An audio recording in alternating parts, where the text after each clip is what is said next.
Tuwing sumasapit ang karawan ni Padre Monieto, ay nagdarao sa mga ito ng piyesta na kulay itim ang pinipintura sa simbahan. Kinikilala si Padre Monieto bilang isang alagad ng makapangyarihang Diyos ng kasamaan na nakapako sa baliktad na krus. May mahabang sungay at mabalasik ang wangis ng mukha ng imahe nito. Minsan lang kasi at hindi madalas ang pagsapit ng 13 ang petsa na natataon sa araw ng Biyernes. Kaya malaking pagdiriwang ang kanilang isinasagawa kapag sumasapit ang araw na ito. Mas nagiging kumpleto ang kanilang piyesta kapag nakakapag-alay sila ng isang dalaga, lalo na kung ito'y birhen. Iniaalay nila ito sa kinikilala nilang Panginoon na si Behemoth, ang demonyong maituturing na prinsipe ng impyerno at halos kasing lakas lamang ng kapangyarihan ni Satanas. Gumagala ang mga alagad ni Padre Monieto bago mag-Biyernes 13 para makapandukot ng babaeng pwede nilang ialay sa gaganapin nilang pagdiriwang. Kabayaran na rin ito sa nakakamit nilang magandang buhay. Simula nang sinamba nila si Behemoth, ay araw-araw na silang maraming nahuhuling isda sa ilog at sapa, kung saan ang kanilang ikinabubuhay. Pati na rin ang mga tanim nilang mga palay ay hindi na nila naranasan pa ang masiraan, at iyon ay dahil umano sa paniniwala nila sa Diyos nilang si Behemoth at sa tulong ng kanyang mensaherong si Padre Monieto. Sa kasalukuyan ay malapit na namang dumating ang kaarawan ng iginagalang at sinasamba nilang pare. Kailangan na naman nilang makakuha ng babaeng gagawin nilang alay, kaya muli silang nagplano kung ano ang kanilang gagawin. Sa huli, gaya ng kanilang nakasanayan, ay pupunta sila sa kabihasnan pagsapit ng gabi para makapangdukot ng kanilang mabibiktima. Mapadalaga man ito o hindi, basta sariwa at hindi pa matanda. Claire, tama ba itong daang tinahak natin? Tanong ni Cha sa nobya. Aba, ewan ko. Siguro nga, malamang. Sa tagal ko na din kasing hindi umuwi ng probinsya namin, ay hindi ko na din matandaan ang daan papunta doon eh. Natatawa na lamang na sagot ng dalaga sa nobyo. Aba Claire, palubog ng araw, pero hindi pa tayo nakakarating sa inyong lugar. Baka maligaw tayo nito at mapahamak. Hindi naman siguro. Basta Cha, idiretso mo lang mahal. Baka tama ang dinadaanan natin at bago magdilim ay makarating na tayo sa amin. Bahala ka nga.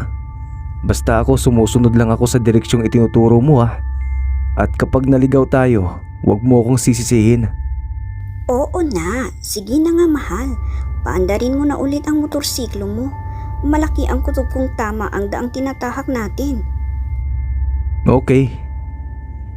Pagkaandar ni Cha sa kanyang motor, ay kaagad na nga niya itong pinaharurot. Ayaw kasi niyang naaabutan ng dilim sa daan. Kapit na kapit naman si Claire sa kanyang bewang para hindi ito mahulog. Subalit sa kasamang palad ay nasiraan pa sila. Hindi naman alam ni Cha kung paano niya aayusin ang kanyang sasakyan, kaya itinulak na lamang niya ito. Subalit isang oras nang nakalilipas simula nang sila'y maglakad, ay wala pa rin silang nakitang kabayan. Dala ng pagkapagod ay nagpasyang iparada na lamang muna ng binata ang kanyang motorsiklo sa gilid ng daan para mas mapabilis ang kanilang paglalakad para maganap ng vulcanizing shop. Muli silang naglakad na may pagbabangayan. Nagsisisihan sa nangyari sa kanila, kaya sila naligaw. Naku naman, kung hindi dahil ba dyan sa katangahan mo, hindi tayo aabutan ng gabi rito. Hindi mo man lang ikinondisyon muna ang motor mo bago tayo bumiyahe. Ano bang klaseng lalaki ka, ha, Cha? Huwag mo nga akong sisihin, Claire. Dahil kung sigurado ka sa direksyong dinaanan natin, ay hindi sana tayo magtatagal dito sa daan at hindi sana masisiraan. Mataas na rin ang boses ng binata sa mga sandaling yon. Pero wala silang magagawa kung hindi ang ipagpatuloy ang paglalakad. Hanggang sa may nakita silang mga grupo ng kalalakihan na nakasakay sa isang tricycle na luma. Nasa 5 ang bilang ng mga ito. Isang driver, pangalawa at pangatlo ang angkas nito sa kanyang likuran. At ang pang-4 at pang-5 ay nasa loob ng sidecar.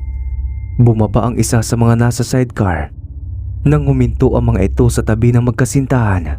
Saka nagtanong, "Anong ginagawa niyo sa lugar na ito ng 10 oras ng gabi? Hindi niyo ba alam na maraming pinapatay at ginagahas sa mga babae rito?" Tanong ng lalaking nangunguna sa mga kalalakihan. Agad namang nanginig sa takot si Claire at napayakap sa nobyo dahil sa narinig mula sa lalaki. "Nasiraan po kasi kami, tito. Iniwan lang namin doon ang aking motorsiklo para maghanap sana ng talyer. Kaso napapaliw na kami pero wala pa rin kaming makita hanggang sa kayo na po ang nakasalubong namin." Paliwanag ni Cha sa lalaki. "Ganun ba? Kung magtitiwala kayo ay sa baryo na namin kayo tumuloy. Iaangkas kayo ng aming mga kasama. Magpapaiwan na lang kami para kami na magdala ng motorsiklo mo kinabukasan sa talyer." "Naku, wag na ho. Nakakahiya naman po sa inyo." Tito, okay lang. Nagbibiro lang naman itong boyfriend ko. Ay sige po, kayo na po ang bahala sa motorsiklo namin. Sabat ni Claire sa kakinindatan ng kasintahan. Mabuti na lamang at maagang lumabas ang bilog na buwan, kaya maliwanag ang paligid. "Claire!" Cha, ano ka ba? Narinig mo ba ang sinabi ni Tito kanina, ha? Gusto mo ba tayong mapahamak? Gusto mo ba akong maghahasa, ha? "Hindi, pero..." "Wag na kayo magtalo. Sumakay na lang kayo sa tricycle. Baka abutan pa kayo rito ng masasamang tao at hindi namin kayo mapoprotektahan." Biglang saad ng lalaki sa dalawa. Pagkalabas ng isa pang lalaki sa loob ng sidecar, ay pahila na isinakay ni Claire si Cha na nagpatangay na lamang habang umiiling. "Salamat po, tito." Mabigat ang pakiramdam na ani ni Cha sa lalaki at sa mga kasama nito. Tanging tango lamang ang isinagot. Pagkasinyas ng lalaki sa kasama nilang driver at sa dalawa pang nasa kanyang likod, ay pinaandar na nito ang tricycle, saka ibinuwelta pabalik sa kanilang lugar. Ngayon ay makakasiguro na tayong magiging masaya ang ating piyesta sa araw ng Biyernes 13. Saad ng lalaki sa dalawa niyang kasama, saka sila nagtawanan. Pagkatapos ay hinanap na nila kung saan nakaparada ang motorsiklo ng binata. Nakita naman nila ito sa may hindi kalayuan. Pinagtulungan nila itong itulak at nang magawi sila sa may bangin, ay walang pag-aalinlangan lang inihulog doon ang sasakyan. Mabilis naman itong dumausdos pababa at sa masukal na parte ng bangin ito natumba na hindi na makikita ng basta-basta. Sa kanila nilisan ang lugar. Pagdating nila sa baryo ay agad na ipinakilala ng 3 lalaki ang magkasintahan sa mga kasamahan nila doon, na abala sa pagkakabit ng mga dekorasyon sa iba't ibang paligid. Maski gabi na ay tulong-tulong pa rin ang mga ito sa pagpapaganda ng paligid para sa idadaos na kaarawan ni Padre Monieto. Aba, mukhang may piyesta ho dito sa barangay ninyo, ah. Sambit ni Claire sa mga sumasalubong sa kanila. Ay, oo. Tama ang sinabi mo, Iha. May fiesta ngang magaganap at kasabay na rin ito ang pagdadaos ng kaarawan ng iginagalang naming pari ng itim naming simbahan. Tugon naman ng isang babae na hindi pa gaanong katandaan ang itsura.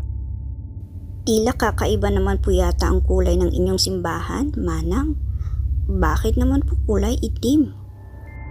Swerte kasi ang kulay na ito sa aming lugar, Iho. O siya, mga kasama, ihatid sila sa kanilang matutuluyan. Busugin at alagaan ng mabuti ang ating mga bisita para sa susunod na araw ay may lakas silang sumama sa atin sa pagdiriwang ng fiesta at kaarawan ni Padre Monito. Utos ng babae sa kanyang mga kasama na kaagad namang nagsisunuran para alalayan ang magkasintahang pumunta sa kubo kung saan sila pansamantalang maninirahan. Humanga naman sina Cha at Claire sa ipinapakitang kabutihan ng buong mamamayan sa kanila. Subalit lingid sa kanilang kaalaman na ang kabutihang kanilang nakikita sa mga oras na yon ay pawang pagkukunwari lamang. At pagsapit ng 13 araw ng Biyernes ay ang pagsisimula ng panganib sa kanilang buhay. Pagsapit ng umaga pagkagising ni Cha at Claire ay sabay silang lumabas ng kubo. Napansin nilang abala pa rin ang mga tao sa pagdidekorasyon sa paligid. Tila hindi na natutulog ang mga ito sa ginagawa nilang paghahanda para sa gaganapin nilang piyesta sa kanilang barangay. Huwag kayong lalayo. May gumagala kasi ritong serial killer. Baka mabiktima pa niya kayo. Biglang litaw ng babaeng sumalubong at kumausap sa kanila kagabi. Sige po, diyan lang kami sa gilid ng ilog, maglalakad-lakad. Paalam naman ng binata. Magsasalita pa sana si Claire pero maagap na natakpan ni Cha ang kanyang bibig, kaya hindi nito na ituloy pa ang sasabihin. O siya, sige, maiwan ko na muna kayo at marami pa akong aasikasuhin. Gaya ng sinabi ko, huwag kayong lalayo sa baryo. Opo manang, maliwanag po. Pag-alis ng babae ay kaagad na kinagat ni Claire ang kamay ng binata. Sisigaw sana ito dahil sa sakit, subalit pinigilan na lamang niya at silensyong ninanamnam ang hapde ng pagkakakagat sa kanya ng kasintahan. Bakit mo naman tinakpan ang bunganga ko, ha? May gusto ka siguro sa babaeng yun, no? Ano bang pinagsasabi mo, Claire? Alam ko namang magdadaldal ka lang kanina kaya ko yung ginawa. At saka hindi ka ba nawiwerduhan sa mga nangyayari? Ano bang ibig mong sabihin? Sobrang bait kasi ang pinapakita nila sa atin. Parang nakakatakot ang magiging bunga nito. Hindi kita maintindihan. Ipaliwanag mo nga ng mabuti. Claire, hindi ko gusto rito. Iba ang presensyang nasasagap ko sa baryong ito. Tila anumang oras ay parang pwede tayong mapahamak Sira ulo ka ba, ha? Kung ano ang iniisip mo ang babait ng mga tao rito. Yun na nga ang babait nila. Kahit ngayon lang nila tayo nakita at nakilala. At anong magiging kapalit nito, aber? Sa sinabing iyon ni Cha ay hindi nakaimik si Claire. Tila may laman ang gustong sabihin ng nobyo, kaya naman kaagad siyang pinanindigan ng balahibo kahit maliwanag ang paligid. Hanggang sa may mapansin sila sa gilid ng ilog na tila isang matandang lalaking pangpulubi ang kasuotan. Napakadumi nito at tila hindi naliligo. Tatang, dito po ba kayo nakatira? Paunang tanong ni Cha sa matanda na kaagad naman silang binalingan ng tingin ng makahulugan. Anong ginagawa niyo rito? Umalis na kayo habang maaga pa kung mahal niyo pa ang inyong mga buhay. Matigas pero mahinang saad ng matanda sa dalawa. Bakit po ba? Anong ibig niyong sabihin? Kung mahal mo ang nobya mo, ay ialis mo na siya rito bago sumapit ang gabi. Kapag hindi mo iyon ginawa, ay tiyak na magsisisi ka. Kapag naikalat na ni Padre Monito ang itim na dasal sa paligid ng maliit na baryong ito, ay wala na kayong madadaanan papalabas. Kaya habang may pagkakataon pa, ay umalis na kayo. Bakit po ba, Tatang? Ano po ba ang nangyayari? Bakit ayaw ninyong sabihin? Sabat naman ni Claire na gusto ring malaman ang dahilan. Subalit hindi sila sinagot ng matanda, bagkus may kinuha ito sa kanyang bulsa. At nang mailabas niya ito, ay doon pa lamang nila nakita ang 2 kwintas na ginto na may imahe ng krus at iniaabot nito sa dalawa. Kunin ninyo muna ito bago ko ipagtapat ang katotohanan. Nagkatinginan pa ang magkasintahan bago nila kinuha ang ibinibigay sa kanila ng matandang pulubi. Sinabi nito na isuot nila iyon at itago muna dahil wala pa itong bisa sa mga sandaling yon laban sa mga mamamayan ng baryo. Ipinagtapat din niya na dati siyang isang pari. Iginagalang din siya ng mga ito dati. Subalit nang dumating si Padre Muñeto ay biglang nagbago ang lahat. Hanggang sa ang sinasamba na ng mga taga-baryo ay ang isa sa mga demonyo nagngangalang Behemoth. Ang demonyong may kakayahang magbago ng anyo bilang isang mabangis at maamong hayop. Sa pamamagitan ng kapangyarihan ng kanilang Diyos-Diyosan, sa tulong na rin ni Padre Muñeto, ay napaniwala nila ang mga ito na si Behemoth ang pinakamakapangyarihang Diyos sa lahat dahil napasagana niya ang kanilang mga buhay. Subalit ang kapalit ng lahat ng iyon ay ang pag-aalay nila ng kanilang mga kaluluwa sa impyerno. At bawat araw ng Biyernes na natatapat sa petsa ng 13 ay magbabayad sila ng isang babaeng maganda maski hindi ito beren. Dagdag pa ng matanda, nasa mga normal na araw ay mga simpleng tao lamang na namumuhay ang mga mamamayan ng baryong yun at saka lamang sila nagiging mapanganib kapag nalalapit na ang araw ng Biyernes 13. Sa araw ding ito, nakatalaga na lahat sila na sumasamba kay Behemoth ay magiging mga ganap na aswang. Kinilabutan ng dalawa sa mga narinig mula sa matanda. At nadubli pa iyon ng marinig nila ang boses ng babaeng kausap nila kanina. Mabuti na lamang at napasimple na nilang naibulsa ang tig-isa nilang gintong kwintas na ibinigay sa kanila ng matandang paring kanilang nakausap. Anong ginagawa niyo dyan? Hindi niyo ba alam na mamamatay tao ang matandang iyan?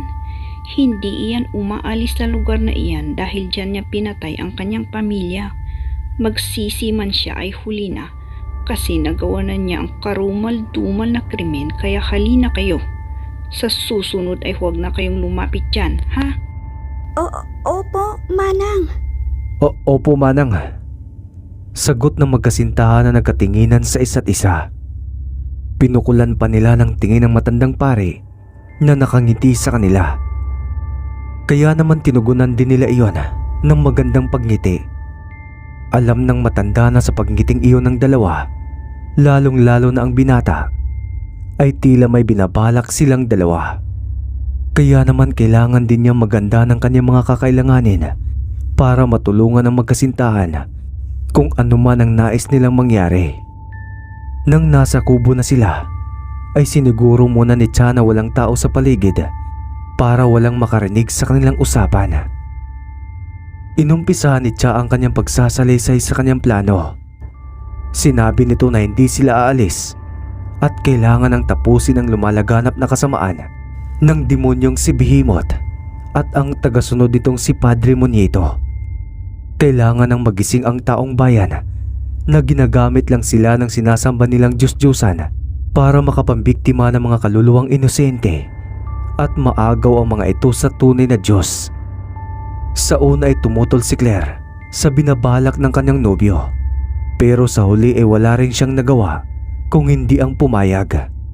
Subalit hindi nila alam kung anong gagawin nilang hakbang dahil ni Armas ay wala silang hawak. Tanging ang tig-isa nilang gintong cross ang siya nilang daladala na hindi pa nila alam kung paano ito gamitin. Ngunit gaya ng sinabi ng matanda na isusuot nila iyon sa tamang oras, ay iyon na lamang ang kanilang gagawin. Mabilis na lumipas ang oras hanggang sa sumapit muli ang gabi. Habang maliwanag pa ang paligid, ay natulog na ang magkasintahan sa kubong kanilang tinutuluyan. Pagsapit ng dilim, ay nagising na lamang sila sa tunog ng kampana sa itim na simbahan. 13 ang magkakasunod na kalimbang na yon na tila may ibig sabihin. Iyon naman ang gumising kina Cha at Claire. At pagsilip nila sa bintana ay nakita nilang kumpulan ng mga taong sumusunod sa nakaabitong itim. Nang makalapit ang mga ito sa kubo ng dalawa, ay saka pa lamang nila nalaman na ang tinatawag nilang Padre Monieto ay ang nakaabitong pari dahil sa pag-usal ng mga tao sa kanyang pangalan. Ito na sigurong itim na dasal na sinasabi ng matandang pari kanina ang magsasara sa mga daan palabas ng baryong ito. Anong gagawin natin, Cha? Natatakot ako eh. Huwag kang matakot, Claire. Ito nang takdang oras para isuot ang gintong kwintas na bigay sa atin ng mabuting pare.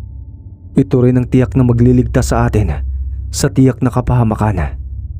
Isuot na natin at itago muna sa ating mga damit. Okay, sige mahal. Agad ngang isinuot sa liig ng magkasintahan ang kanilang mga kwintas. Saka ipinailalim muna sa kanilang mga damit. Maya-maya pa ay bumalik na si Padre Monieto at ang mga tagasunod nito sa itim na simbahan. Tanging siya lamang ang pumasok sa loob at ang mga tao ay umupo sa gilid-gilid ng gusali na tila may hinihintay. Lumipas pa ang mga oras at matyaga pa rin nakaupo ang mga ito habang nakatingala sa baliktad na imahe ng krus na nasa tuktok ng simbahan. Hanggang sa sumapit na nga ang itinakdang oras. Muling tumunog ang kampana ng 13 beses. Kasabay nun ang paglabas ni Padre Monieto sa loob ng simbahan na may hawak-hawak na benditadong dugo na nagmistulang kanyang agwa bendita. Iwinisik niya iyon sa mga taong naghihintay sa kanya sa labas ng simbahan at ang lahat ng natatamaan nito ay kaagarang nagtatakip ng mukha. Mga ilang sandali pa lamang ay napuno na ang paligid ng mga alulong ng mga taong naging ganap ng mga aswang. Kunin ang dalawang panauhin. Ang babae ay ating iaalay kay Panginoong Behemoth at ang lalaki naman ay gagawin nating handa sa ating piyesta. Bukas ay pagsasaluhan natin ang kanyang mga laman. Sige, kumilos na kayo. Utos ni Padre Monieto sa kanyang mga alagad. Agad namang kumilos ang mga ito at persahang binuksan ang pintuan ng kubo. Subalit na sorpresa sila sa kanilang mga nakita sapagkat lahat sila'y sabay-sabay na nasilaw sa kakaibang liwanag na nagmumula sa gintong kwintas na nasa liig ng magkasintahan. Kaya naman walang nakapigil sa mga ito sa kanilang paglabas sa kubo. Pati na rin si Padre Monieto ay hindi nakaligtas sa kapangyarihan ng krus na kwintas. Subalit hindi doon natatapos ang lahat sapagkat nagawa pa ring habulin ng mga aswang sina Cha at Claire. Hindi naman nila alam kung saan sila ligtas na didireksyon dahil siguradong wala namang daanan palabas dahil sa nakaharang na itim na dasal na inilagay ng masamang pari. Madali kayo! Magtungo kayo sa ilog! Manatili lamang kayo sa kabilang isla nito at ako na ang bahala! Wika ng pamilyar na boses sa magkasintahan at nang lingunin nila ito ay walang iba kundi ang matandang pari na nakausap nila kanina. Hindi na nagsalita pa ang magkasintahan. Agad nilang sinunod ang payo sa kanila ng matanda. Lumusong sila sa rumaragasang tubig ng sapa hanggang sa makatawid sila sa kabilang isla nito. Kung sa tingin ninyo ay ligtas na kayo riyan, ay nagkakamali kayo. Kahit saan kayo magpunta, ay susundan namin kayo. Sugurin sila! Litanya ni Padre Monieto. Agad namang lumusong ang lahat sa tubig. Nang pati si Padre Monieto ay nasa gitna na ng ilog, ay saka pa lamang kumilos ang matandang pari. Ibinuhos niya mula sa pinanggagalingan ng agos sa ilog ang isang container na taimtim niyang dinasalan para maging banal na tubig. Hindi naman inaasahan ng lahat ang ginawa ng matanda. Hindi na rin sila makakaiwas dahil sa bilis ng pagragasa ng tubig ay kaagad na dumampi sa kanila ang agwa bendita at tila nakaramdam ang lahat ng pagkapaso sa mga sandaling yon. Napuno ng hiyawan ang paligid. Nagyakapan naman sina Cha at Claire habang nagdarasal na sana'y matapos na ang kasamaang lumalaganap sa baryong iyon. Tanging si Padre Monieto lamang ang nakatapak muli sa lupa na mabilis nagpunta ng simbahan at ang mga mamamayan naman ay tuluyang nawala ang kanilang pagkaaswang sa tulong ng banal na tubig na ibinuhos ng butihing paris sa ilog. Sinunda naman ng matanda si Padre Muñeto. Nadatnan niya itong nagdarasal sa harap ng baliktad na krus. Nang matapos ito sa pagdarasal, ay sa kanya hinarap ang matandang pare. Wala ni sino mang makakapigil sa kapangyarihan ng aking Panginoon na si Behemoth. Wala!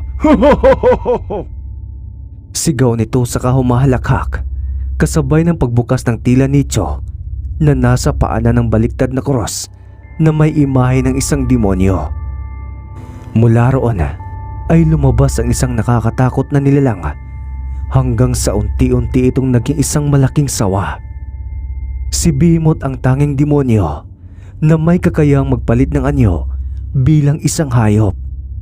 Pagkapang itong lumapit kay Padre Muñeto na hindi pa rin tumitigil sa pagtawa. Ngunit hindi inaasahan ng masamang pare ang sumunod na mga kaganapan dahil siya mismo ang nilingkis ng malaking sawa. Panginoong Behemoth, bakit ako? Bakit? Sigaw ni Padre Muñeto, subalit wala siyang natanggap na tugon mula sa sinasamba niyang Panginoon.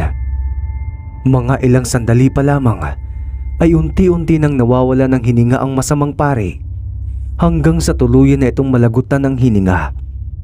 Kinain naman siya ng buo ni Behemoth bilang isang malaking sawa. Pagkatapos ay bumalik na ito sa kanyang tahanan.